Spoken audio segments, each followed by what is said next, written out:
Assalamu alaikum class. This is Altaf Ahmed Kolachi and I welcome to all of you in Names Virtual Academy. Today we are moving forward towards the next tense of to be family, which is past to be tense. हाणे past present to be tense असां पढ़ी आहियूं. past to be tense खे सिंधी में चइबो आहे ज़मान माज़ी हुअणु या थियणु. ठीकु आहे. हाणे likewise present to be tense, it also shows or elaborates, explains, expresses or talks about three things. Number one, existence. Number two, location. Number third, status or position. हाणे present tense वारी car past to be tense भी जेको आहे इहो सिर्फ़ु टे important शयूं ॾेखारींदो आहे. उहे टे इंपॉर्टेंट शयूं कहिड़ियूं आहिनि? सभ खां पहिरियों एग्ज़िस्टेंस, यानी कंहिं शख़्स जी या कंहिं शइ जी किथे मौजूदगी ॾेखारींदो, या लोकेशन ॾेखारींदो त का शइ किथे मौजूदु आहे, या टियों इहा ॾेखारींदो सोशल स्टेटस या पोजीशन, त मुआशरे में दरअसल उनजी हैसियत छा आहे. ठीकु आहे, या उहे बि उन जी हैसियत छा आहे. हाणे इन स्टेटस में जेको आहे न या पोजीशन में सचो बि अची वेंदो आहे, कूड़ो बि अची वेंदो आहे, ईमानदार बि अची वेंदो आहे, सियाणो बि अची वेंदो आहे, बेवकूफ़ बि अची वेंदो आहे. सभु कुझु इन स्टेटस या पोजीशन में अची वेंदो आहे. ठीकु आहे. अच्छा, हाणे प्रेजेंट टेंस वारी कार जीअं त पास्ट टू बी आहे, इन में बि नो एक्शन वर्ब, इन में एक्शन वर्ब क़तन तौर ते न हूंदो. ठीकु आहे. हाणे सभ खां पहिरियों असां पढ़ंदासीं जी सिंधी में जेका आहे निशानी. हाणे हे टे शयूं त ॾेखारींदो, कंहिंजी मौजूदगी ॾेखारींदो, का शइ किथे आहे इहो ॾेखारींदो, या का शइ कीअं आहे इहा ॾेखारींदो, हाणे या छा आहे इहो ॾेखारींदो. लेकिन कॾहिं ॾेखारींदो? पास्ट में, पास्ट टू बी, पास्ट में ॾेखारींदो. का शइ हू हुयो, हुया, हो, हुयो, हुया, हुई, हुआसीं वग़ैरह वग़ैरह. पास्ट में उन्हनि जूं इहे टे शयूं ॾेखारींदो, पास्ट में उन्हनि शयुनि जे इन्हनि बारे में ॻाल्हाईंदो. ठीकु आहे. हाणे इंग्लिश में इन जा हेल्पिंग वर्ब आहिनि ॿ, हिकिड़ो आहे वाज़, ॿियो आहे वर. हाणे वाज़ कंहिं कंहिं सां लॻंदो? पाण जेको आहे कंटिन्यूअस टेंस पढ़ी आया आहियूं, पास्ट कंटिन्यूअस टेंस. हाणे पास्ट कंटिन्यूअस टेंसिस में पाण वाज़ ऐं वर जो इस्तेमालु सिखी आया आहियूं ऑलरेडी, पर मां हिकु दफ़ो वरी रिपीट कयां थो. वाज़ कंहिं कंहिं सां लॻंदो आए सां, जिथे सब्जेक्ट में हुजे आए, ही, शी, इट, सिंगुलर नाउन, इहे जॾहिं हुजनि त उन्हनि सां छा लॻंदो? वाज़. ठीकु आहे. ऐं वर कंहिं कंहिं सां लॻंदो जिथे सब्जेक्ट में हुजनि वी, यू, दे या प्लूरल नाउन्स हुजनि, उन्हनि सभिनी सां छा लॻंदो? उन्हनि सां हेल्पिंग वर्ब कहिड़ो लॻंदो? उन्हनि सां हेल्पिंग वर्ब लॻंदो वर. ठीकु आहे. हाणे इन जी फॉर्मेशन या स्ट्रक्चर जेका आहे उहा लाइकवाइज प्रेजेंट टू बी आहे कंप्लीटली. हाणे जीअं सभ खां पहिरियों पॉज़िटिव में सभ खां पहिरियों आहे सब्जेक्ट. जेकॾहिं असां सुञाणे वठंदासीं जुमिलो पास्ट टू बी टेंस जो आहे ऐं पॉज़िटिव फॉर्म ऑफ सेंटेंस आहे, then first of all we will have to put down the subject.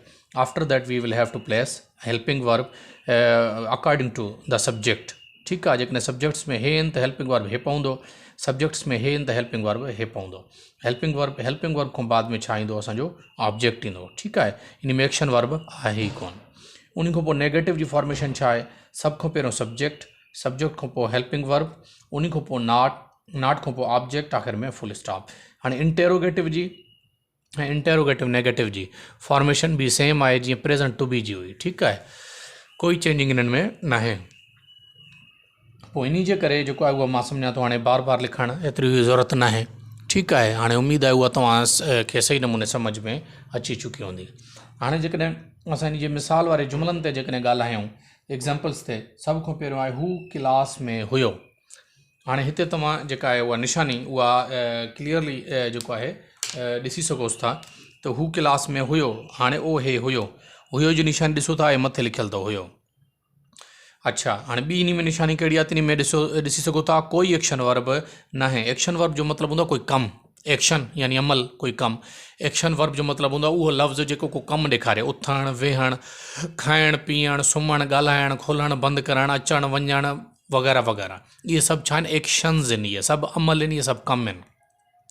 हाणे हिन ज़मान जी ख़ासियत कहिड़ी आहे त हिन में एक्शन वर्ब क़तन तौर ते न हूंदो. हिन ज़मान में सिर्फ़ु कंहिंजी मौजूदगी ॾेखारी वेंदी, उन जी लोकेशन ॾेखारी वेंदी त उहा शइ किथे मौजूदु आहे, या उन जो स्टेटस या पोजीशन ॾेखारी वेंदी त उहा शइ छा आहे, कीअं आहे. ठीकु आहे. इहे शयूं हाणे हिते तव्हां ॾिसी सघो था. हुयो पहिरीं निशानी, ॿियो इन में एक्शन वर्ब कोई कोन्हे. इट मीन्स कि now we are 101% sure about it that this sentence belongs to past to be tense. Now it's the turn to identify or find out knowing the form of sentence. Which form of sentence is it?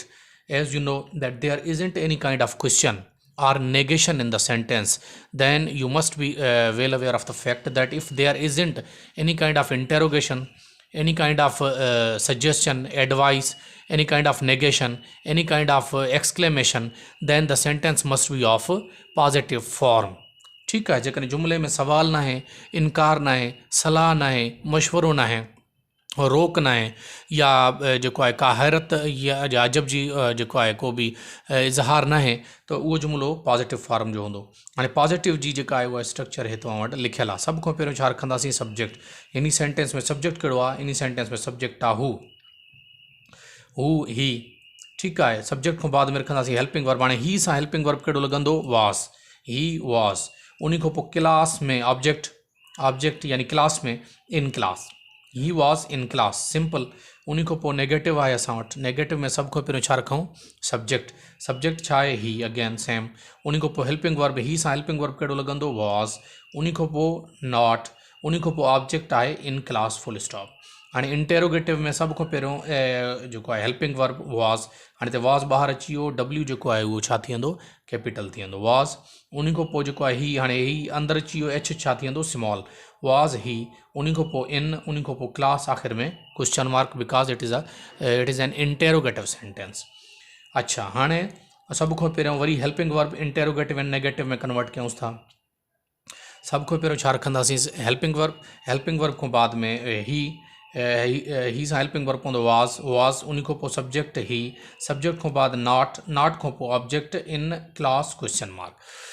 हे तव्हांजो जुमिलो जेको आहे उहो convert थी वियो इन में interrogative and negative में. ठीकु आहे. अच्छा. उन खां पोइ अचो असां वटि ॿियो सेंटेंस आहे. पखी हवा में हुया. हाणे पखी हवा में हुया. उहो पहिरीं निशानी हुया. उहो हे तव्हां ॾिसी सघो था. पहिरीं निशानी असां वटि अची वई. अच्छा. ॿी निशानी इन में ॾिसोसि. एक्शन वर्ब आहे कोई? एक्शन वर्ब इन में कोई ना आहे. कोई कमु नथो थिए. सिर्फ़ु इन में लोकेशन ॾेखारी थी वञे त पखी किथे हुया? हवा में हुया. हाणे हिते छा थो ॾेखारे वञे? हिते एग्ज़िस्टेंस ॾेखारी थी वञे. त उहो किथे मौजूदु आहे? उहो क्लास में मौजूदु आहे. हिते छा थी ॾेखारी वञे? लोकेशन. त पखी किथे मौजूदु आहिनि? पखी हवा में मौजूदु आहिनि. एग्ज़िस्टेंस एंड लोकेशन ॿई शयूं ॾेखारियूं थी वञनि. ठीकु आहे. हवा में हुया. एक्शन वर्ब ना आहे. पॉजिटिव फॉर्म जो जुमिलो आहे. कोई सवाल ना आहे, कोई इनकार ना आहे. त सभ खां पहिरियों छा रखंदासीं? सब्जेक्ट. सब्जेक्ट आहे पखी. बर्ड्स. हाणे हिते हुया जो मतिलबु आहे जमा में आहिनि पखी. ठीकु आहे. घणा आहिनि? प्लूरल में आहिनि बर्ड्स. हाणे प्लूरल नाउन सां छा रखंदासीं? वर. बर्ड्स वर. Subject helping verb. Plural noun सां हेल्पिंग वर्ब कहिड़ी पवंदी? वर. उन खां पोइ आख़िर में ऑब्जेक्ट आहे इन एयर. Full stop. उन खां पोइ अचो तव्हां नेगेटिव में. सभ खां पहिरियों subject birds. Helping verb birds सां. प्लूरल नाउन सां हेल्पिंग वर्ब कहिड़ो पवंदो? वर. उन खां पोइ नॉट. उन खां पोइ ऑब्जेक्ट असां वटि आहे इन एयर. ठीकु आहे. इन द एयर बि जेको आहे तव्हां लिखी सघोसि था पिया. ठीकु आहे. अच्छा. मां इहो ॿुधो किथे शायदि तव्हां पढ़ियो आहे या मूंखे किथे कंहिं शागिर्द छा थी इहा ॻाल्हि शेयर कई त सर एब्स्ट्रैक्ट नाउन सां जेको आहे न उहो असां नथा आणे सघूं जेको आहे द. ईअं न आहे बाबा. एब्स्ट्रैक्ट नाउन सां बि द लॻंदो आहे. जॾहिं कंहिं पर्टिकुलर एब्स्ट्रैक्ट नाउन जी ॻाल्हि कई वञे पोइ उते जेको आहे द हयो वेंदो आहे. ठीकु आहे. For example I feel some chemicals in the air थींदो. In the air. ठीकु आहे न. पोइ उते द जेको आहे लॻंदो आहे. छो न आहे लॻंदो? बिल्कुलु लॻंदो आहे. हर जॻह ते न लॻंदो आहे. बाक़ी ज़ाहिर आहे जिते पर्टिकुलराइज़ करिणो हुजे असांखे उन एब्स्ट्रैक्ट नाउन खे we can put and use the definite article the. अच्छा. हाणे त द बि हणी सघोसि था. उन खां पोइ आहे असां वटि इंटेरोगेटिव. इंटेरोगेटिव में सभ खां पहिरियों छा रखंदोसि? Helping verb. बर्ड सां लॻंदो वर. डब्ल्यू कैपिटल थी वेंदो. उन खां पोइ सब्जेक्ट आहे असां वटि बर्ड्स. उन खां पोइ ऑब्जेक्ट आहे असां वटि इन एयर. आख़िर में क्वेश्चन मार्क. ठीकु आहे. उन खां पोइ साॻे खे इंटेरोगेटिव ऐं नेगेटिव में कन्वर्ट कयूं था. सभ खां पहिरियों हेल्पिंग वर्ब बर्ड सां लॻंदो वर.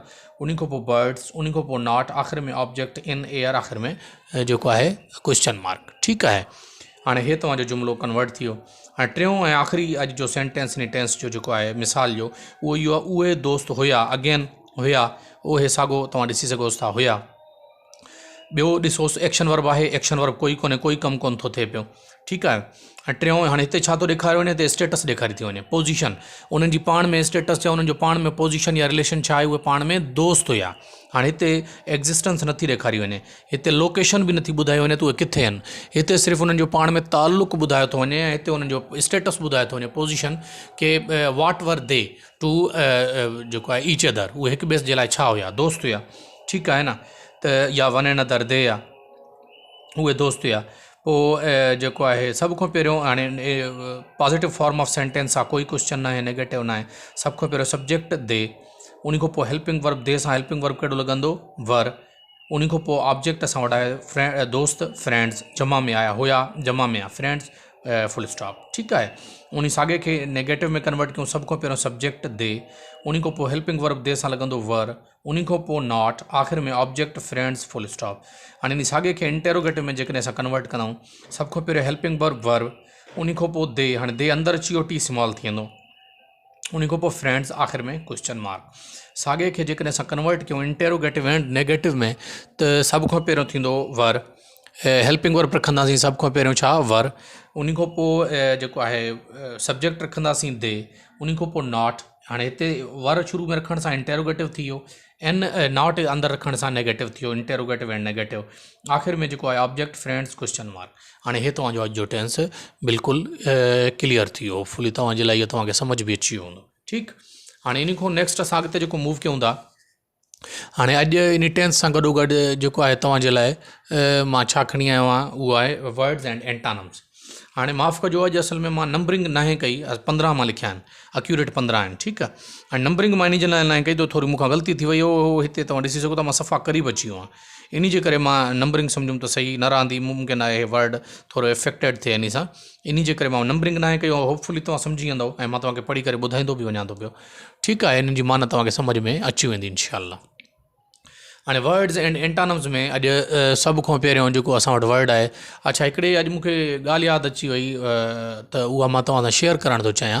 त कंहिं स्टूडेंट मूंखे चयो, छोकिरो हुयो, उन मूंखे लिखियो, उन चयो सर मां ग्रुप्स में जेको आहे स्टडी कंदो आहियां, व्हाट्सएप ग्रुप आहिनि दोस्तनि जा असांजा, या वरी मां पाण बि बज़ार ख़ुदि बि ॾिसंदो आहियां, फेसबुक ते कई छोकिरा वॾा एक्टिव थी वेंदा आहिनि, PhD GST जे लाइ बि एक्टिव थी विया, फेसबुक ते वॾा ग्रुप ठहंदा आहिनि, वरी उन्हनि में एड थींदा आहिनि, या व्हाट्सएप ग्रुप ठहंदा आहिनि।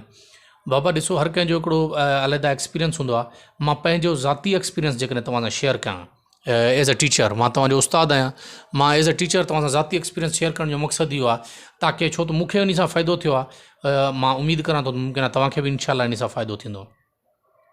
मुंहिंजो ज़ाती एक्सपीरियंस इहो हो, जन छोकिरनि, मां इहो अखियुनि सां ॾिठो बि सही पंहिंजे एरिया में, जेके मुंहिंजा सुञाणू वाक़िफ़कार हुया, जन छोकिरनि फेसबुक ते जेके पेज हुया इन्हनि जा तयारी करण वारा, उहे जॉइन कया, या जन व्हाट्सएप ग्रुप ठाहे उन्हनि ते तयारी कई, उहे सभु छोकिरा फेल थी विया अथव। मां तव्हांखे ईमानदारी सां ॿुधायां थो, त कॾहिं बि यादि रखो, तयारी करण जे लाइ डिपेंड फेसबुक ते न कजो, न व्हाट्सएप ते कजो, उन्हनि ते कोई तयारी कोन्हे थींदी, सिर्फ़ु हवाल कुटबा आहिनि, जंहिंखे जाॾो मटीरियल ईंदो आहे पोइ उहो खयूं ईंदो आहे, भले उहो material related to the post हुजे चाहे न हुजे, बसि उहो इररिलेवेंट मटीरियल बि खणी ईंदो, उते रखी छॾींदा, ऐं तव्हां वरी सभु उन में लॻा पिया हूंदो। यादि रखो, सिर्फ़ु महिनत करणु सभु कुझु न हूंदो अथव, महिनत करणु सभु कुझु न आहे, सही डायरेक्शन में महिनत करणु इम्पॉर्टेंट आहे। मिसाल तौरु हिकिड़े शख़्स खे वञिणो आहे कराची, उहो राति जो कोच में चढ़ी करे वेही रहियो, ठीकु आहे, अखियूं बंदि करे सुम्ही पई रहियो। हाणे उनखे वञिणो कराची आहे, लेकिन कोच उहो इस्लामाबाद वारी में चढ़ी वियो आहे। सुबुह जो जॾहिं उहो उथंदो त उहो जेको आहे किथे हूंदो, इस्लामाबाद में हूंदो, न की उहो कराची में हूंदो, ठीकु आहे। पोइ इन जे करे त हाणे उहो माना ग़लति डायरेक्शन में उहो शख़्स हलियो वियो, उनखे वञिणो कोच सही डायरेक्शन में जेकॾहिं उहो विया त सही डायरेक्शन ते, सही मक़ाम ते जेको उहो आहे पहुची वञे हा। इन तरीक़े सां सिर्फ़ु वञणु, सफ़र करणु, महिनत करणु ज़रूरी न आहे, सही डायरेक्शन में महिनत करणु ज़रूरी आहे। ऐं ग़लति डायरेक्शन में त तव्हां जेतिरी जेका आहे महिनत कंदव, उहा जेको आहे न तव्हांखे सही डायरेक्शन खां या तव्हांजी मंज़िल खां ओतिरो अञा परते खणी वेंदी। तव्हांखे लॻी रहंदो असां त महिनत करे रहिया आहियूं, पोइ बि असांखे रिज़ल्ट न मिलियो, तव्हां ग़लति डायरेक्शन में महिनत कई तॾहिं तव्हांखे रिज़ल्ट न मिलियो।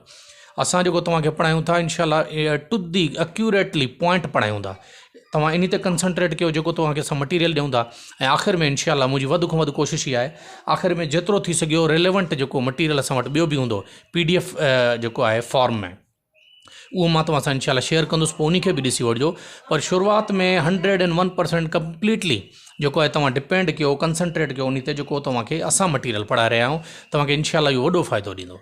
माफ़ु कजो विच में मां तव्हां सां इहो ॻाल्हाईंदो, पर तव्हां सां ॻाल्हाइण जो मक़सदु तव्हांजी तरबियत करणु हूंदो आहे, तव्हांखे सम्झाइणु हूंदो आहे। छो त मां अक्सर छोकिरा ॾिसंदो आहियां वीचारा महिनत बि कंदा आहिनि, पोइ बि रहिजी वेंदा आहिनि।